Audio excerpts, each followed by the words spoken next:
नमस्कार दोस्तों। जैसा कि आपको पता है कि सभी कंपटीशन एग्ज़ाम में चाहे जो भी कंपटीशन एग्ज़ाम हो और हमारे आईटीआई में भी इंटरनेट का बहुत ज़्यादा महत्व है, क्योंकि अभी वर्तमान समय में इंटरनेट का महत्व बढ़ता ही जा रहा है। तो इसको हर एक एग्ज़ाम में इसके क्वेश्चन दो चार क्वेश्चन तो आते ही आते हैं। तो अपन स्टार्ट करते हैं। इसका ये पार्ट टू है, पार्ट वन अपलोड हो चुका है, तो पार्ट टू है इसमें। और अपन स्टार्ट करते हैं, क्योंकि किसी कारणों से पहला पार्ट हटाना पड़ा था, तो अपन इसको रिकॉर्ड कर रहे हैं। ठीक है, तो अपन स्टार्ट करते हैं। देखिए, हिस्ट्री ऑफ इंटरनेट में यहाँ से क्वेश्चन बनने के चांसेस हैं। सबसे पहले 1940 में जो विकास यात्रा रही है, क्रॉनिकली जो विकास यात्रा रही है इंटरनेट की, उसको अपन यहाँ डिस्कस कर रहे हैं। जेसी लिकलाइडर बहुत इंपॉर्टेंट नाम है, क्योंकि इन्होंने कंसेप्ट दिया था इंटरनेट का, कॉन्सेप्ट ऑफ इंटरनेट। ठीक है। फिर नेक्स्ट ईयर है 1969, आरपानेट। एक ये अमेरिकन मिलिट्री का प्रोजेक्ट था, जिसमें उन्होंने कुछ अपनी फाइल्स शेयर करने के लिए एक द्वीप द्वीप पर पूरा का पूरा सेटअप बनाया था, और उसी को फिर सारे विश्व में कंटिन्यू किया गया, जिसे आज हम इंटरनेट के नाम से जानते हैं। ठीक है, तो इसका नाम था आरपानेट, का पूरा नाम है advance research project administration network. ये इंपॉर्टेंट है फुल फॉर्म। ठीक है। नेक्स्ट है 1974।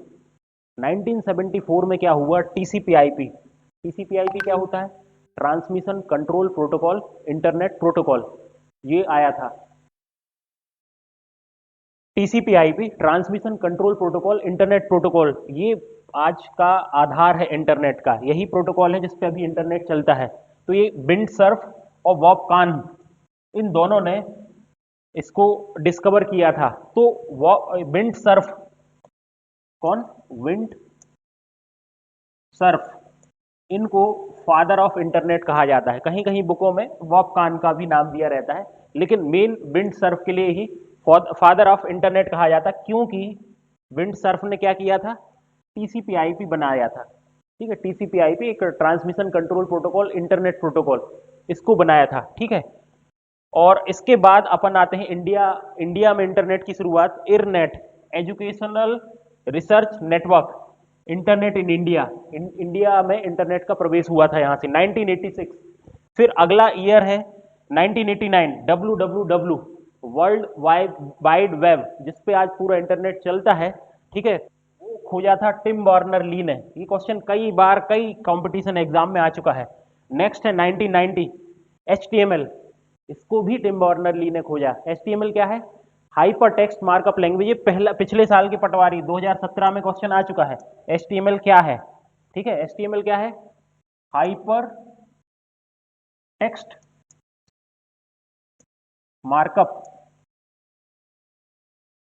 लैंग्वेज, LANG लिख दे रहे हैं बस। तो ये हाइपर मार्कअप लैंग्वेज क्या होती है?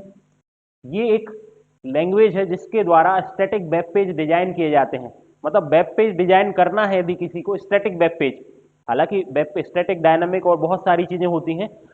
यहाँ पे अब जावा स्क्रिप्ट, जावा स्क्रिप्ट और PHP, पता नहीं बहुत सारी लैंग्वेजेस हैं जिनका इस्तेमाल आज हो रहा है। आजकल तो टेम्पलेट, बने बनाए टेम्पलेट का यूज होता है।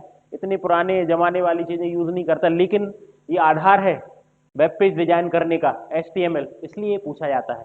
ठीक है, hyper text markup language. Next है 1993, web browser, first web browser, क्योंकि भाई आपको इंटरनेट चलाना है तो वेब ब्राउजर तो चाहिए ही चाहिए। तो पहला वेब ब्राउजर मोजेक, है ना, मार्क एंडरसन ने बनाया। फिर नेक्स्ट है 1994, वर्ल्ड वाइड वेब कंसोर्टियम, जिसको बोलते हैं W3C, world wide web consortium. एक कंसोर्टियम बनाया गया, ऑर्गेनाइजेशन, जैसे अपन जानते हैं ISO, इंटरनेशनल और स्टैंडर्ड ऑर्गेनाइजेशन। ठीक है, ये क्या करता है? स्टैंडर्डाइज करता है चीजों को। वैसे ही कंसोर्टियम बना है W3C। ठीक है, ये कंसोर्टियम क्या करता है? वर्ल्ड वाइड वेब को पूरा का पूरा मॉनिटर करता है। ठीक है, तो ये कब बना? 1994। मतलब एक वैश्विक स्तर पर एक संस्था बनी जो क्या कर रही है?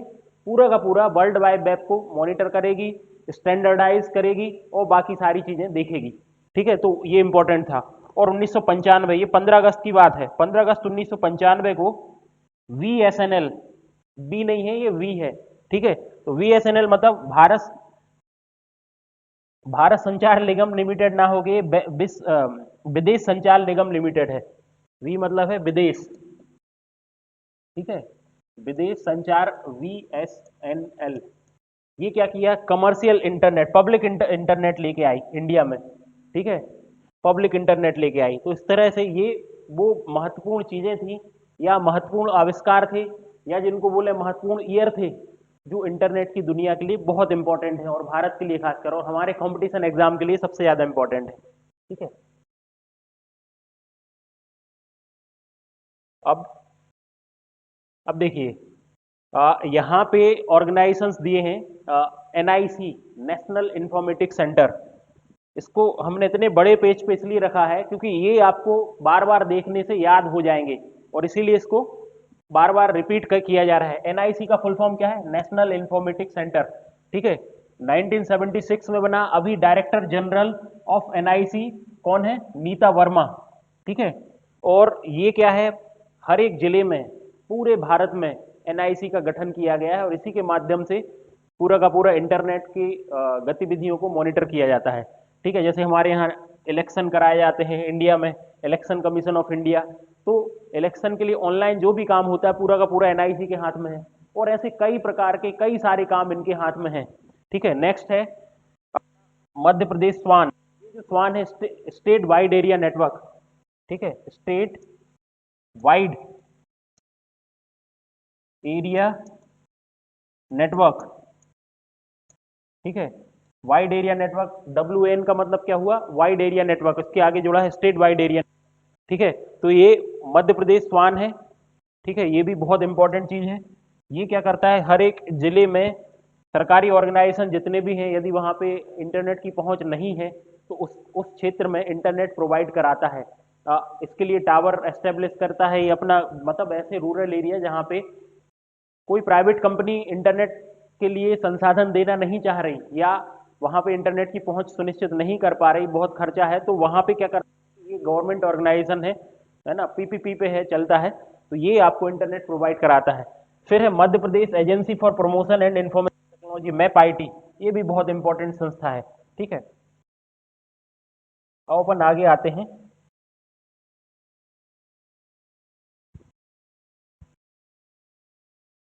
अभी यहाँ पे वेब ब्राउजर और सर्च इंजन की बात हो रही है, ठीक है। अब वेब ब्राउजर और सर्च इंजन में बहुत बड़ा अंतर है, ठीक है, लेकिन अंतर क्या है, आजकल इतना ज़्यादा उनको मिक्सअप कर दिया गया है कि अंतर समझ पाना थोड़ा सा कठिन हो जाता है। वेब ब्राउजर क्या होता है, आपको किसी भी डिवाइस पर, चाहे वो कंप्यूटर हो चाहे मोबाइल हो, यदि आपको इंटरनेट चलाना है, एक्सेस करना है, तो एक्सेस करने के लिए क्या चाहिए आपको, एक्सेस करना है यदि, तो बिना वेब ब्राउजर के आप एक्सेस नहीं कर सकते, है ना। तो वेब ब्राउजर क्या है, तो देखिए यहाँ पे आपका web web spider, web crawler अपन देखेंगे।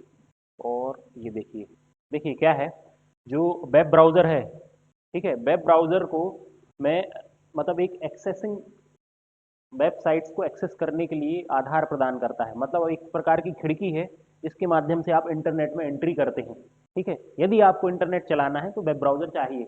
अब यहाँ पे इंपॉर्टेंट क्या होते हैं, ये वाले नाम, ये जो लोगोज दिख रहे हैं ये सब के सब वेब ब्राउज़र हैं। ये सफारी है, एप्पल कंपनी का है, ठीक है, ये आपके पेपर पटवारी 2017 में आ चुका है क्वेश्चन, ठीक है। एप्पल, सफारी, क्रोम गूगल, ठीक है, ओपेरा अलग है ना, मोजिला का फायरफॉक्स, ये मोजिला फायरफॉक्स, इंटरनेट का एज, ठीक है, ये वाला इंटरनेट एक्सप्लोरर बंद हो चुका है, पिछले ही साल ये बंद हुआ है, अब माइक्रोसॉफ्ट एज बस चलता है, ठीक है। ऐसे ही जो सर्च इंजन है, अब सर्च इंजन क्या है कि बहुत सारे पेज दुनिया में अरबों खरबों करोड़ों बहुत सारे पेजेस हैं, मिलियंस ऑफ ट्रिलियंस, ठीक है। तो उन पेजेस में से आपने क्या करते हो, आप कीवर्ड टाइप कर देते हो, एक कीवर्ड, ठीक है। इसको अपन ने पिछले क्लास में भी समझा था, जैसे आपने UPSC कीवर्ड टाइप किया तो उससे रिलेटेड सारे पेजेस वो एक के बाद एक अरेंज करके दे देगा। ये कौन करता है, सर्च इंजन, ठीक है। अब दिक्कत ये है कि जो आपका वेब ब्राउजर है उसी में सर्च इंजन इनबिल्ट रहता है, जैसे क्रोम में, तो फिर आप जैसे ही कीवर्ड टाइप करते हो तो वो खोल देता है। यदि आप URL टाइप करोगे तो सीधा एड्रेस मिल जाएगा। देखो URL क्या है कि आपके घर का पूरा एड्रेस, ठीक है, यदि वो टाइप करोगे आप तो डाकिया सीधा आपके घर में पहुंच जाएगा। लेकिन यदि आप केवल अपना नाम या फिर मोहल्ले का नाम टाइप करोगे तो मोहल्ले तक जाने के बाद फिर वहां के पूरे घर बताएगा। समझ रहे हो? एक सिंपल सा एग्जाम्पल ले रहे हैं अपन। जैसे आपने यूआरएल टाइप किया तो आप क्या करोगे, पूरा एड्रेस, यदि पूरा एड्रेस टाइप करोगे तो डायरेक्ट आप पेज पे चले जाओगे।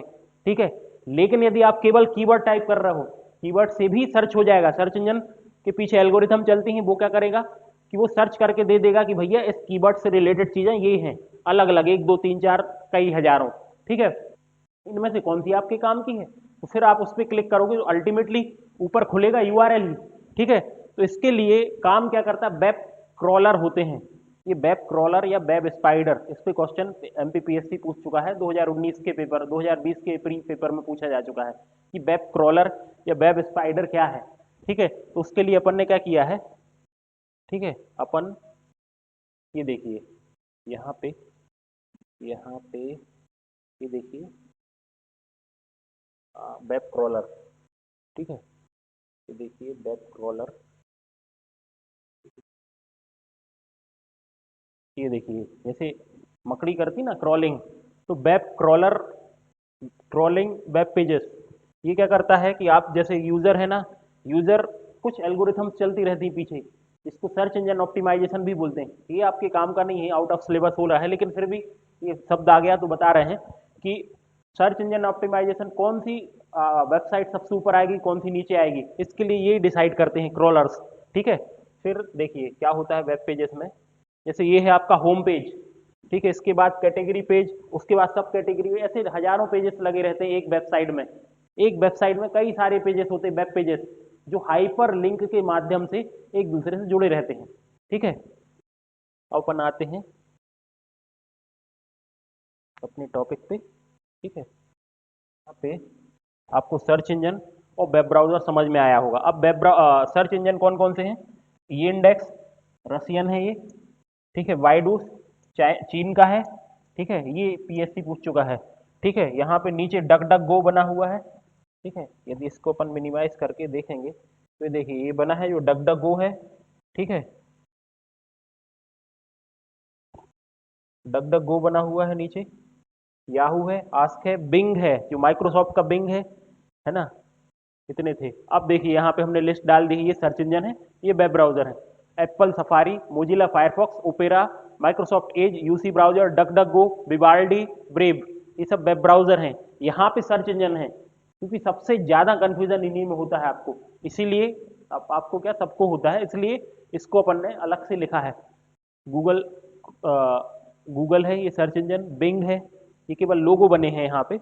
यदि अपन इसको क्या करें, ये गूगल है, सर्च इंजन की बात हो रही है, ये बिंग है, ये माइक्रोसॉफ्ट का है, ये गूगल कंपनी खुद ही है, बाइडू है चाइनीज, ठीक है, आस्क है, डक डक गो है, एवल है, याहू है, ये इंडेक्स है, ये रूस का सर्च इंजन है। ठीक है, तो इनको आपको याद रखना है। ठीक है, नेक्स्ट आपका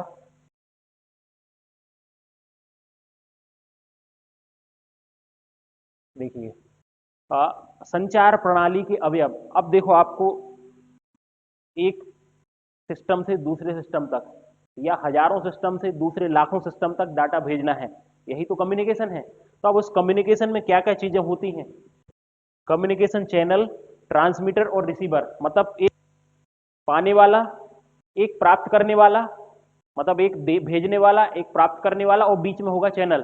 तो जो चैनल होता है माध्यम, यहाँ पे लिखा है चैनल, संचार चैनल। ठीक है, ये जो संचार चैनल होता है, जैसे ए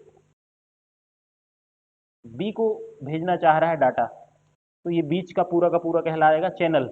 ये जो चैनल है संचार का चैनल, इसी चैनल में कई प्रकार की चीजें हैं, मतलब चैनल जो है इसमें वायर होगा, जो वायर के कई प्रकार होंगे। ठीक है, जैसे फाइबर ऑप्टिकल केबल सबसे ज़्यादा तेज है, सबसे फास्ट है। इसके अलावा क्या है, यूटीपी है ना, एसटीपी, कोएक्सियल केबल, ये सब केबल्स हैं। ठीक है, फिर बिना तार के संचार करना है तब भी तो माध्यम है चैनल, भली वो तार नहीं है, अब वहां पे फ्रीक्वेंसी के बेस पे चलेगा। बिना तार में क्या आएगा, वाईफाई, ब्लूटूथ, ठीक है, इंफ्रारेड, वाईफाई, ब्लूटूथ, इंफ्रारेड, ठीक है, आपका जो रिमोट होता है, दो प्रकार के रिमोट होते हैं, एक ब्लूटूथ वाला रिमोट होता है जो आजकल नई स्मार्ट टीवी में आता है, ब्लूटूथ वाला रिमोट आता है। ठीक है, और जो पुराने आते थे वो रेडियो फ्रिक्वेंसी पे काम करते थे। ठीक है, दोनों में अंतर है। ठीक है, तो ये सब के सब चैनल हैं, संचार के चैनल। ठीक है, ट्रांसमीटर और रिसीवर भेजने वाले और पाने वाले को जोड़ते हैं। तो अपना का पूरा जो क्वेश्चन बनते हैं, है ना, संचार के माध्यम, ठीक है, या कंपोनेंट ऑफ नेटवर्किंग, जिसमें क्या क्या आता है वो सबके, केबल हो गई, फिर इसके बाद switch, hub, router, repeater, gateway, इन पे क्वेश्चन बनते हैं। ठीक है, कौन सा संचार के कंपोनेंट है, कौन सा नहीं है। ठीक है, तो अब अपन देखते हैं आगे।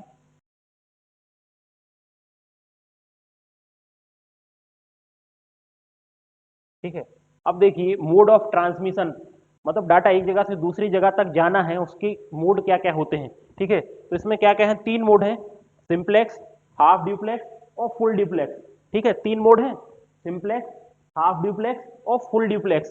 सिंप्लेक्स मतलब सीधा का सीधा एक से दूसरी जगह जाना, मतलब जैसे अपना मैसेज आता आपके पास, ठीक है, आप मैसेज में तुरंत रिप्लाई नहीं, रिप्लाई दे सकते हो अपना मैसेज भेज के। ठीक है, मतलब केवल एक डायरेक्शन में होगा, सिंप्लेक्स मतलब ओनली वन डायरेक्शनल। ठीक है, वन डायरेक्शनल, साथ में दोनों एक दूसरे से कम्युनिकेट नहीं करते, पहले इसने उसको किया फिर उससे कर सकता है। ठीक है, सबसे अच्छा एग्जांपल इसका टीवी। ठीक है, अपनी टेलीविजन में अपन सुन रहे हैं बस, जैसे आप हमारा वीडियो देख रहे हो, तो डायरेक्ट तुरंत आप कम्युनिकेशन हमसे नहीं कर पा रहे हो। ठीक है, करोगे भी तो क्या करोगे, कमेंट करोगे, वो हो सकता है कमेंट हम सुबह देखें, कल देखें, परसों देखें। ठीक है, और फिर उस पर रिप्लाई करें, तो कम्युनिकेशन वन वे कम्युनिकेशन है ये। कैसा, वन वे। ठीक है, यहाँ पे simplex only one directional, duplex में आता है बोथ डायरेक्शनल। ठीक है, अब ये हाफ ड्यूप्लेक्स होता है, फुल ड्यूप्लेक्स।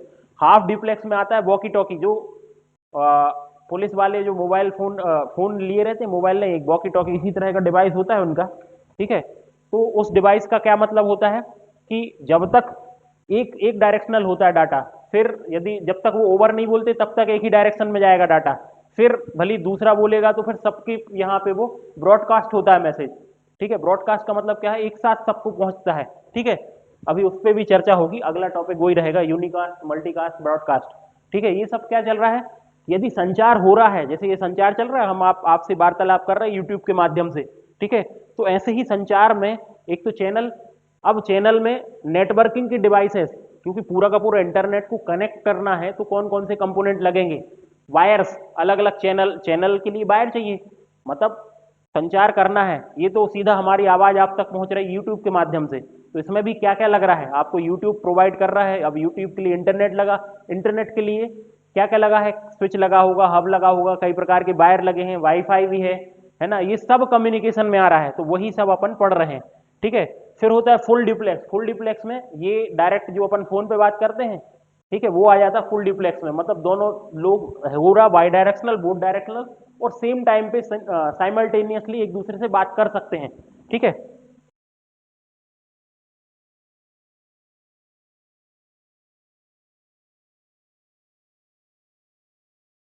फिर देखिए वही आ गया यूनिकास्ट, मल्टीकास्ट और ब्रॉडकास्ट। ठीक है, अब यूनिकास्ट का मतलब है केवल एक को, एक कंप्यूटर दूसरे को डाटा भेजेगा। ठीक है, मल्टीकास्ट में क्या आता है, एक से मोर देन वन को, और ब्रॉडकास्ट में आता है सभी को, जैसे रेडियो पे कोई कार्यक्रम ब्रॉडकास्ट हो रहा है, अब जो भी रेडियो को फ्रीक्वेंसी उस पर सेट कर लेगा 92.3 एफएम। ठीक है, उसी जो फ्रीक्वेंसी 92.3 उस पर जिसने सेट कर लिया तो उसको वो सुनाई देगा, क्योंकि वो तो मैसेज ब्रॉडकास्ट है, ब्रॉडकास्ट हो गया मतलब सबको तो सुनाई देगा जो भी। ठीक है, मल्टीकास्ट में होता है मोर देन वन को, और यूनिकास्ट में होता है वन, केवल वन को। अब यहाँ पे देखिए, एक सेंडर डिवाइस किसी एक रिसीवर डिवाइस को मैसेज भेजती है, एक सेंडर है और रिसीवर है, और मैसेज पहुंच रहा है, तो हो गया कम्युनिकेशन वाली बात, उसी की तो अपन बात कर रहे हैं। कम्युनिकेशन में क्या होगा, सेंडर और रिसीवर, अब उसके बीच में क्या होना है उसको ये अपन पढ़ रहे हैं, अलग अलग तरीके, मोड ऑफ ट्रांसमिशन पढ़ लिया ये यहाँ पे, यूनिकास्ट, मल्टीकास्ट, ब्रॉडकास्ट, क्योंकि यहाँ से बिल्कुल बेसिक सा, यदि आपको नाम पता है तो आप क्वेश्चन बना लोगे, बहुत सरल, इससे सरल कोई चीज कम्युनिकेशन से सरल। ठीक है, फिर आ जाता है आपका आईपी। ठीक है, यहां से बहुत अच्छे क्वेश्चन बन सकते हैं। ठीक है, आईपी एड्रेस,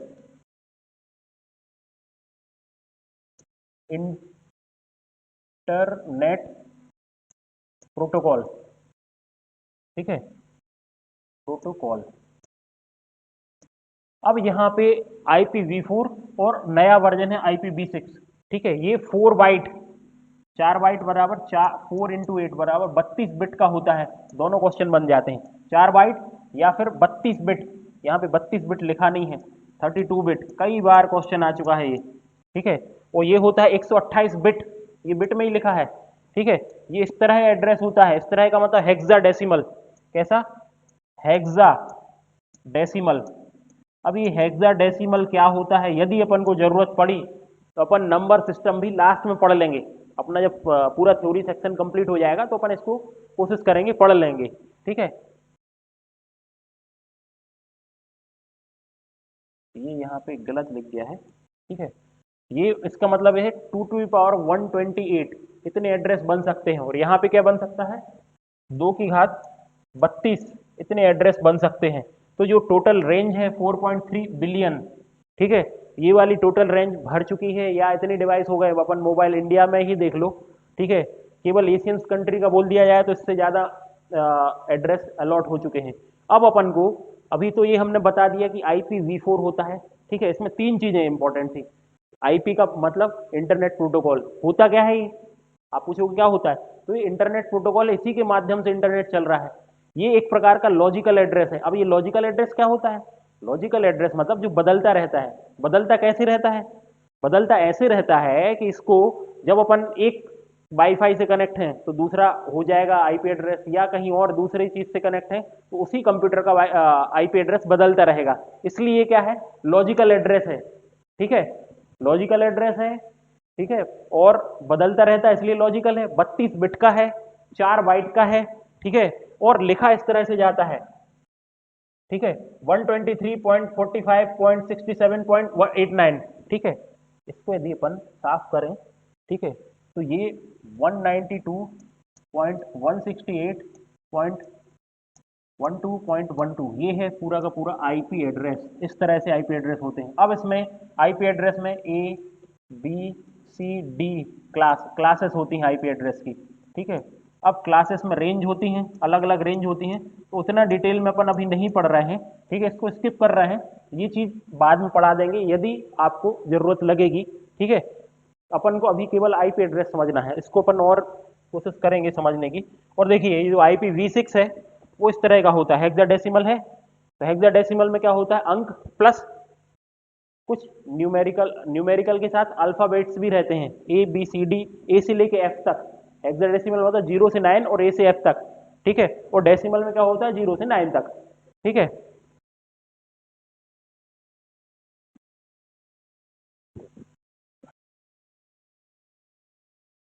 अब देखिए, अभी अपन ने देखा IP एड्रेस ही, IPv4 और V6 देखा। अब आ गया IP एड्रेस और एड्रेस, ठीक है। अब ये मैक एड्रेस जो है, ठीक है, मैक एड्रेस मतलब होता है मीडिया एक्सेस कंट्रोल। क्या होता है, मीडिया एक्सेस कंट्रोल, ठीक है। और ये है internet protocol.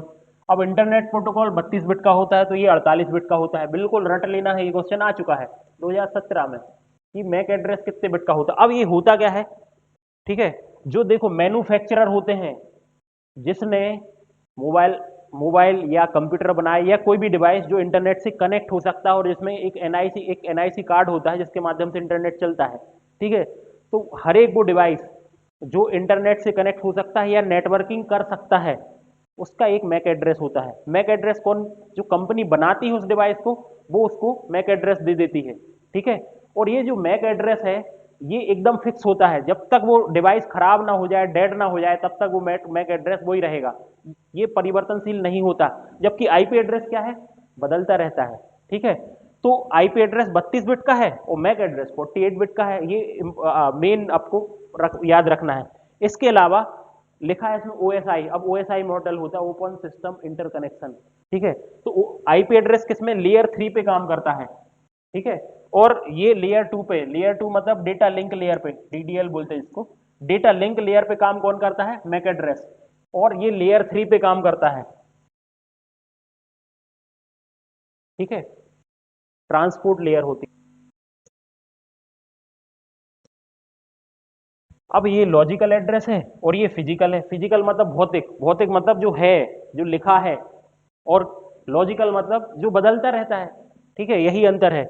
Can change depending on the network environment. और ये देखिए, ये लिखा है आपका क्या, आईपी एड्रेस, और ये लिखा है मैक एड्रेस। देखो 00, इसके बीच में ऐसे वाले कॉलन लगे रहते हैं, 00 0C, फिर लिखा है तो ऐसा 4 8 8 दूनी 16, 8 छिंग 48 हो गया, 88। ये हर में 8 बिट हैं, तो ऐसे 8 छिंग 48, मतलब ये यहाँ पे 1 2 3 4 5 6, ठीक है, 6 भागों में बटा है। और ये बटा है 4 भागों में, इनको बोलते हैं ऑक्टेट।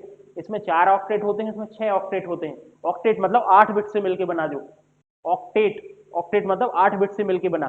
ठीक है, और ये 48 बिट का होता है और ये 32 बिट का होता है। तो इसमें 4 ऑक्टेट होंगे, इसमें 6 ऑक्टेट होंगे। ठीक है,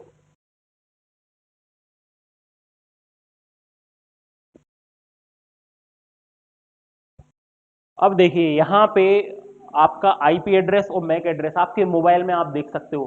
ठीक है, और एक बार जरूर देखना, सब लोग को, सब लोग से बोल रहे हैं हम, एक बार जरूर देखें। देखेंगे कैसे? आपको जाना है आपकी सेटिंग में, मोबाइल की सेटिंग में जाना है, अबाउट डिवाइसेस में जाना है। ठीक है, सेटिंग में जाना है, फिर सेटिंग में जाने के बाद अबाउट डिवाइसेस में जाना है। यहाँ से जाके ये खुलेगा, इस तरह से खुलेगा। अब यहाँ पे जाने के बाद आपको स्टेटस, यहाँ पे नहीं दिख रहा, नीचे होगा, स्टेटस में जाना है। स्टेटस में आपका सिम कार्ड स्टेटस आएगा, बैटरी आएगा, बैटरी लेवल आएगा, IMEI नंबर आएगा। ठीक है, IMEI नंबर आ गया। फिर आ गया आपका आईपी एड्रेस। देखिए यहाँ पे कितना लिखा है, 26 164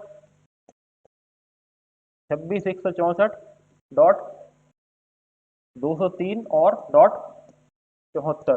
देखिए ये है आईपी एड्रेस, हमेशा इसी तरह का रहेगा, 4 रहेंगे इसमें, 1 2 3 4, 4 ऑक्टेट रहेंगे, बीच में 3 डॉट लगे रहेंगे। ठीक है, इसको एक बार देख लोगे तो आपको क्या है कि एकदम फील आ जाएगा कि हाँ ऐसा होता है। ठीक है, फिर इसका मैक एड्रेस यहाँ पे शो नहीं हो रहा, मैक एड्रेस भी होता है। ठीक है, अब आगे बढ़ते हैं अपन। ये देखिए, आप यदि सिस्टम पे देखोगे, ये हमारे सिस्टम का खुला है, तो इस तरह से internet and network and internet खोलोगे। ठीक है, नेटवर्क एंड इंटरनेट, तो वहाँ पे यहाँ पे देखिए, इसको खोलने का, इसको बताने का, प्रैक्टिकली बताने का मतलब ये है कि एक वाईफाई होता है, एक नंबर हो गया। दूसरा ईथरनेट होता है, ये भी अपन को पढ़ना है, ईथरनेट क्या होता है, वाईफाई क्या होता है। फिर तीसरा लिखा VPN, वर्चुअल प्राइवेट नेटवर्क, ये क्या होता है। ठीक है, मोबाइल हॉटस्पॉट सब लोग जानते हैं। ठीक है, इतना हॉटस्पॉट यूज किया है, सब लोग जानते हैं। एयरप्लेन मोड है। फिर 5वें नंबर पे क्या आ गया आपका, प्रॉक्सी सर्वर। अब ये प्रॉक्सी सर्वर क्या होता है, और डायल अप कनेक्शन। ठीक है, ये सब इंटरनेट के प्रकार हैं, मतलब जितने प्रकार से नेटवर्क और इंटरनेट हो सकता है आपके सिस्टम में कनेक्ट हो सकता है, वही लिखा है, वाईफाई, ईथरनेट। ठीक है, फिर एक है आपका डायल अप कनेक्शन, और बाकी चीजें भी हैं। ठीक है, तो यहाँ पे इस पेज को दिखाने का मतलब ये था कि आप अपने कंप्यूटर यदि आपके पास है, तो नेटवर्क एंड इंटरनेट में, कंट्रोल पैनल से नेटवर्क एंड इंटरनेट में जाओगे तो इस तरह का आपको दिखेगा इंटरफेस। ठीक है, अब ये जो शब्द हमने बोले हैं, इनको अपन आगे पढ़ेंगे। ठीक है,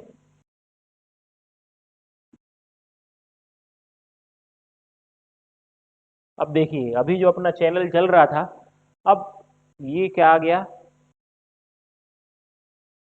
टाइप्स ऑफ कंप्यूटर नेटवर्क। ठीक है, नेटवर्किंग ही चल रहा है अपना, थोड़ा बहुत ऊपर नीचे हो रही है स्लाइड, इससे कोई दिक्कत नहीं, क्योंकि सारी चीजें आपको पढ़ना है। ठीक है, टाइप्स ऑफ कंप्यूटर नेटवर्क, इसमें क्या है, लैन वैन, लैन मैन वैन, और एक कैन भी होता है, कैंपस एरिया नेटवर्क, कैंपस। ठीक है, ऐसे कई सारे नाम हो सकते हैं, लेकिन आपको बेसिक कंसेप्ट समझना है।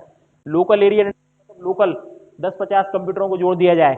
ठीक है, फिर किसके माध्यम से जोड़ा जाएगा, एक जो केबल आती है, बैकबोन केबल से इन सबको जोड़ दिया जाएगा। अब कैसे जोड़ा जाएगा, वो टोपोलॉजी के बस विषय है, मतलब जोड़ना है।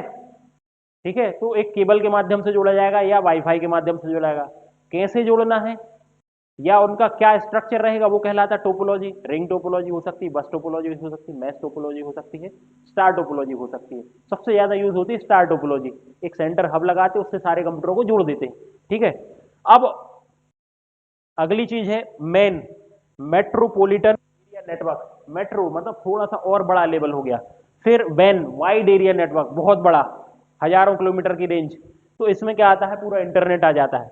इंटरनेट क्या है, किस तरह का नेटवर्क है, मैन, वाइड एरिया नेटवर्क, ठीक है। फिर इसमें लिखा है पेन, पर्सनल एरिया नेटवर्क। जैसे पर्सनल एरिया नेटवर्क का मतलब ये है कि आपका मोबाइल फोन है, आपका ब्लूटूथ है, कान में लगाते अपन ब्लूटूथ, वो आपके मोबाइल से कनेक्ट है, आपके मोबाइल से दूसरा एक मोबाइल कनेक्ट है, आपके मोबाइल से सिस्टम कनेक्ट है। तो एक पर्सनल एरिया नेटवर्क हो गया, आपका सिस्टम कनेक्ट है उसी से, आपका ब्लूटूथ कनेक्ट है, पूरा एक नेटवर्क बन गया, ठीक है।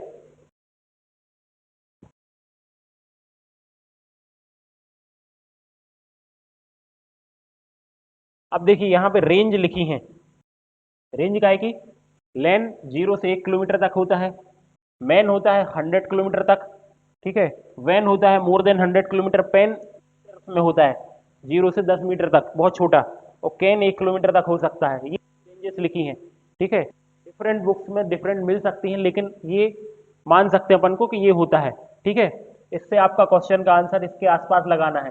फिर ये दिया है, देखो पर्सनल एरिया नेटवर्क, ब्लूटूथ के माध्यम से डिवाइस जुड़े हैं, ठीक है। ये कैंपस के अंदर जुड़ा है, हॉस्टल लाइब्रेरी भी जुड़ी है, हॉस्टल भी जुड़ा है, ये कॉलेज है, ठीक है। तो इसको दिखाया गया है। अब अपन आते हैं अगले,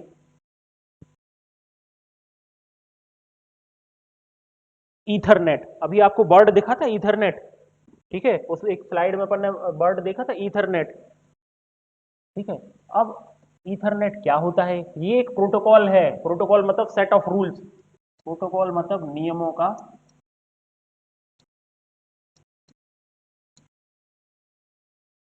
नियमों समूह कहलाता है प्रोटोकॉल, ठीक है। कई सारे नियमों का समूह है प्रोटोकॉल, ठीक है। अब यहाँ पे Ethernet is a protocol for creating LAN, मतलब लैन बनाना है तो उसके लिए क्या है, उसके लिए प्रोटोकॉल है ईथरनेट, ठीक है।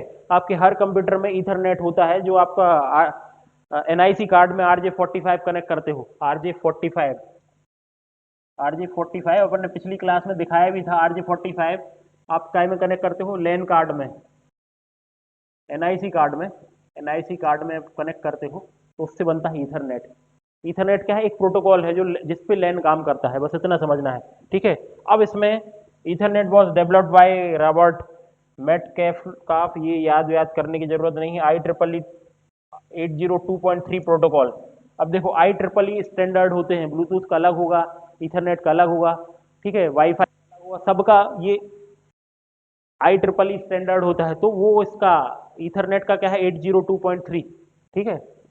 तो इतना याद रखने वाली चीज़ों को अपन स्किप कर रहे हैं, केवल अपन सोच रहे हैं कि आपके कंसेप्ट बन जाएं, ठीक है, जिससे आपके ऑब्जेक्टिव सॉल्व हो सके। क्योंकि यहाँ आपको केवल कंप्यूटर तो पढ़ना नहीं है, पटवारी के पेपर में आपको 8 सब्जेक्ट पढ़ना है, ठीक है। तो उसमें से ये 25 नंबर, 25 से हो सकता है 30, 35, 40 नंबर भी आ जाए, तो उसके लिए अपन बेस तैयार कर रहे हैं, ठीक है।